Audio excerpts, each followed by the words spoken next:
Aujourd'hui, nous allons parler au sujet de la foi. Quelle foi?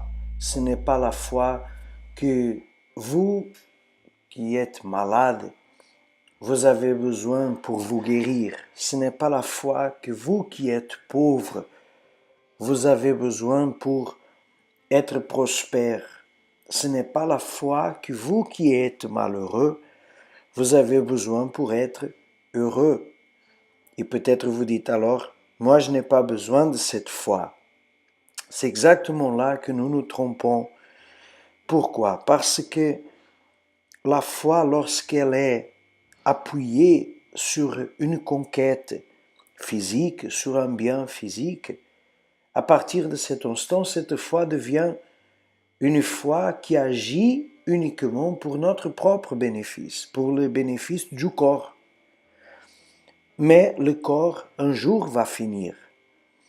Et c'est vrai que vous avez besoin d'un miracle et, je peux même faire cette parenthèse, Dieu a toujours promis de nous donner une vie en abondance, c'est-à-dire de guérir le malade, d'enrichir le pauvre, de rendre heureux le malheureux, de nous aider dans la résolution de nos problèmes, de nous délivrer de toutes sortes de mal, d'esclavage, de douleurs, de malédictions, d'échecs, peu importe quelle est la situation.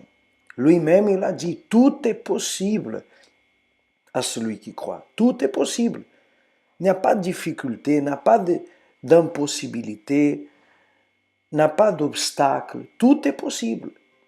Et pourquoi je parle d'une foi qui n'est pas la foi qui résout des problèmes?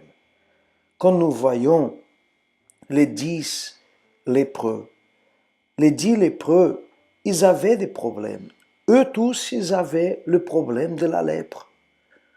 Mais une fois que les 10 ont été guéris, ils se sont rendus compte dans le chemin de leur guérison, un seul est retourné. Et Jésus l'a demandé, mais ce n'était pas 10 qui étaient lépreux, ce n'était pas 10 qui étaient malades. Pourtant, un seul est retourné.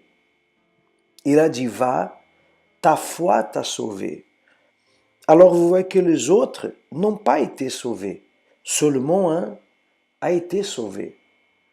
Alors quand la foi, elle se base sur ce qui est physique, c'est le type de personne ingrate, le type de personne qui n'est pas reconnaissante envers Dieu. C'est quelqu'un qui résout son problème, il dit merci Jésus, bye bye. Et elle suit sa vie jusqu'à avoir un autre problème difficile. Et à ce moment-là, elle revient et elle demande de l'aide et ça va prendre peut-être un peu de temps, mais elle va lutter jusqu'à résoudre ce problème et c'est là que certains n'arrivent même pas à le résoudre. Et pourquoi? Parce que Dieu connaît déjà les intentions du cœur de ces personnes. Il sait que le seul objectif, le seul but que cette personne a, la seule raison pour laquelle elle cherche Dieu, c'est pour son bien-être personnel, c'est pour résoudre son problème. Il n'y a pas une foi, une révérence, une reconnaissance, une alliance avec Dieu, une vie avec Dieu.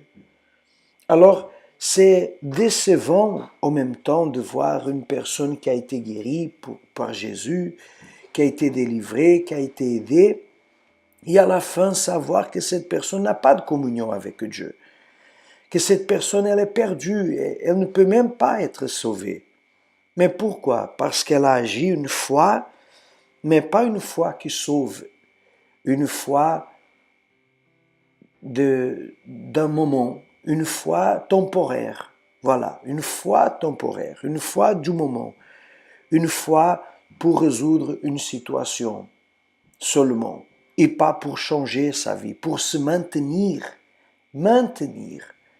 que c'est quelque chose de très difficile pour beaucoup de gens.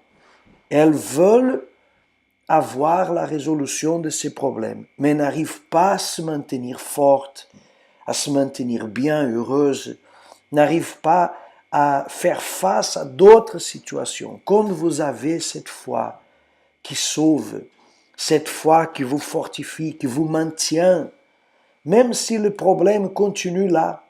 Parfois le problème continue, mais votre foi vous maintient debout. C'est une foi que vous établit, une foi qui vous rend solide. Vous pouvez affronter n'importe quelle situation, que tôt ou tard, vous allez la résoudre. Et en plus, vous êtes quelqu'un que vous n'allez pas secouer votre foi, votre vie, vous n'allez pas vous décourager, vous n'allez pas avoir des hauts et bas, parce que vous avez une foi qui vous maintient toujours en haut. Alors quand nous parlons de la foi, nous sommes en train de parler de pas ce qui résout notre problème simplement, mais de la base, la racine dans notre vie.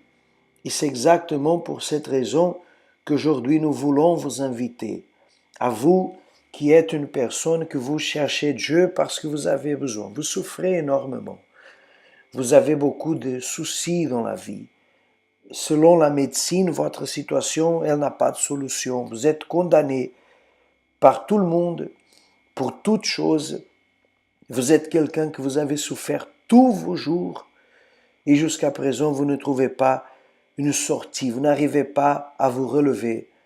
Alors, nous vous disons, essayez de changer votre manière de voir les choses. Essayez de chercher, de prioriser la foi qui ne résout pas seulement le problème, mais la foi qui vous maintient debout, qui vous maintient forte, la foi qui vous rend courageux, capable de défier cette situation et de vous maintenir debout. Car avec cette foi, certainement, c'est la foi qui vous sauve.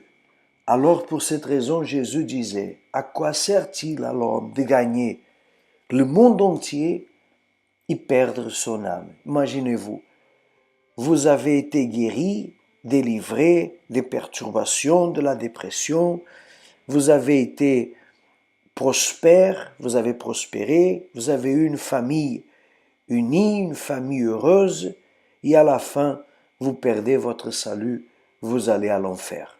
Et on demande, alors, à quoi a servi votre foi? À quoi a servi tous les miracles que vous avez reçus? Utilisez une foi intelligente et priorisez votre bien-être spirituel.